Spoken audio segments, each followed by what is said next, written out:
అందుకే మిత్రులారా, కాంగ్రెస్ పార్టీ ఏదైనా మాట ఇస్తే ఆ మాట కోసం ఎంత దూరమైనా పోతుంది, ఆ ప్రజల ఆకాంక్ష నెరవేర్చడానికి ఎంత త్యాగానికైనా సిద్ధమవుతుందన్న సంగతి 2004లో సోనియమ్మ ఇచ్చిన మాటను చూసిన ఎవరికైనా అర్థమవుతుంది. ఈ ప్రాంతం నుంచి ఒక్కసారి ఎంపీగా మీరు పొన్నం ప్రభాకర్ను గెలిపిస్తే తెలంగాణ రాష్ట్రాన్ని సాధించండి. మరి నేను ఇక్కడికి వచ్చిన ప్రజల్ని ఈ వేదిక మీద నుంచి కరీంనగర్ ఉమ్మడి జిల్లా ప్రజల్ని నేను అడుగుతున్నా, బండి సంజయ్ గారిని 2 సార్లు పార్లమెంటుకు పంపిస్తే ఆయన మంత్రి అయింది, కానీ ఈ కరీంనగర్ జిల్లాకు నరేంద్ర మోడీ నుంచి చిల్లి గవ్వైన తెచ్చిండా? ఈ కరీంనగర్ అభివృద్ధి కోసం వారు ఎప్పుడైనా పార్లమెంట్లో మాట్లాడిండా? మీరు ఆలోచన చెయ్యండి. అంతకంటే ముందు 3 సార్లు టీఆర్ఎస్ వాళ్ళని గెలిపించింది. వాళ్ళు గుండు సున్ననే ఈ కరీంనగర్ జిల్లాకి ఇచ్చింది. నిజంగానే వినోద్ కుమార్ గారు, చంద్రశేఖర్ రావు గారు వీళ్ళందరూ ఈ ప్రాంతానికి నీళ్లు తెచ్చినుంటే, నిధులు ఈ ప్రాంతంలో ఖర్చు పెట్టినుంటే ఈ కలికోట సూరమ్మ ప్రాజెక్టు పెండింగ్ ఎందుకుంటుండే? సిరిసిల్ల నియోజకవర్గంలో ప్యాకేజీ 9 పడావు ఎందుకు పడుతుండే?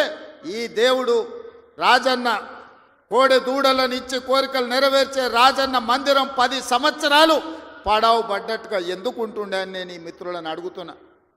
దాదాపుగా ఈ 10 సంవత్సరాలలో చంద్రశేఖర్ రావు గారు 20 లక్షల కోట్ల రూపాయల బడ్జెట్ ఖర్చు పెట్టిండు. తెలంగాణ రాష్ట్రాన్ని 7 లక్షల కోట్ల రూపాయల్లో అప్పుల ఊబిలో ముంచిండు.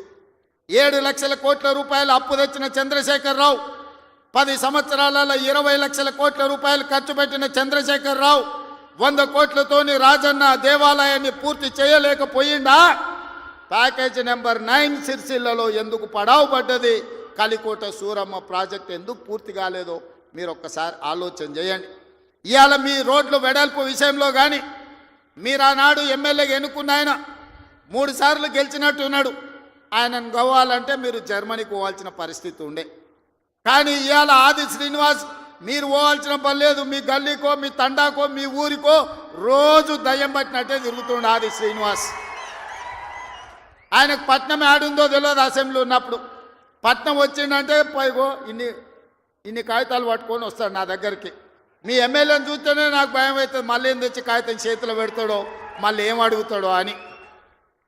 కానీ ఏదైనా ఎన్నడూ ఆయన ఏ పైరవికి రాలే, ఏ పని అడగలే, ఏ కాంట్రాక్ట్ అడగలే, ఏ బదిలీ అడగలే.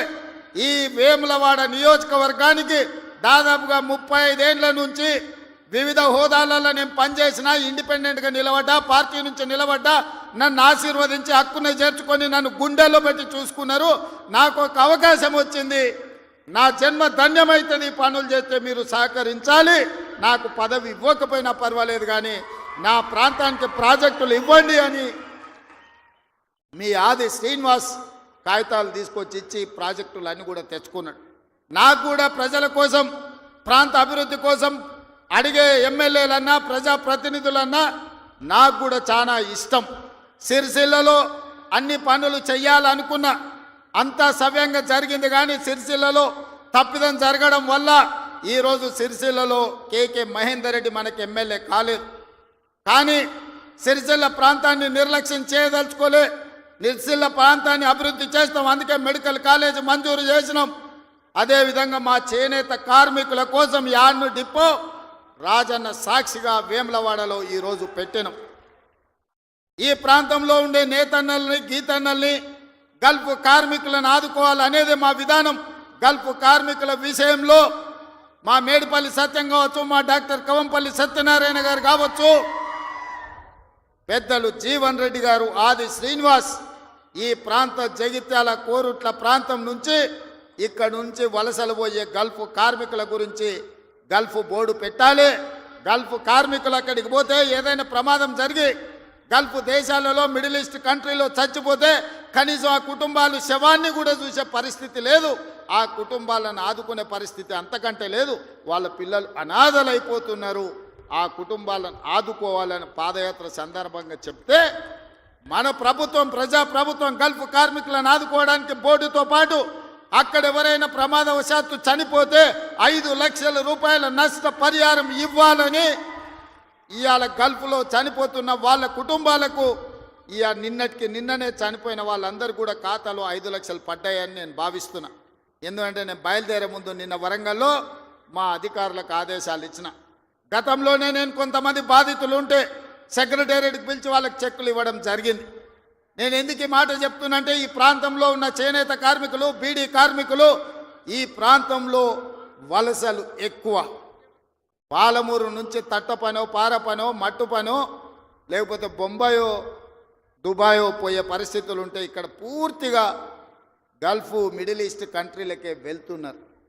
వీళ్ళ కోసం ప్రత్యేకమైన బోర్డు తేవాలి, వీళ్ళని ప్రత్యేకంగా ఆదుకోవాలి, వీళ్ళ పిల్లలకు ఒక మంచి చదువులు ఇవ్వాలి, వాళ్లకు మంచి భవిష్యత్తు ఉండాలి అని ఇవాళ గల్ఫ్ కార్మికుల గురించి మన ప్రభుత్వం ఆలోచన చేస్తున్నది.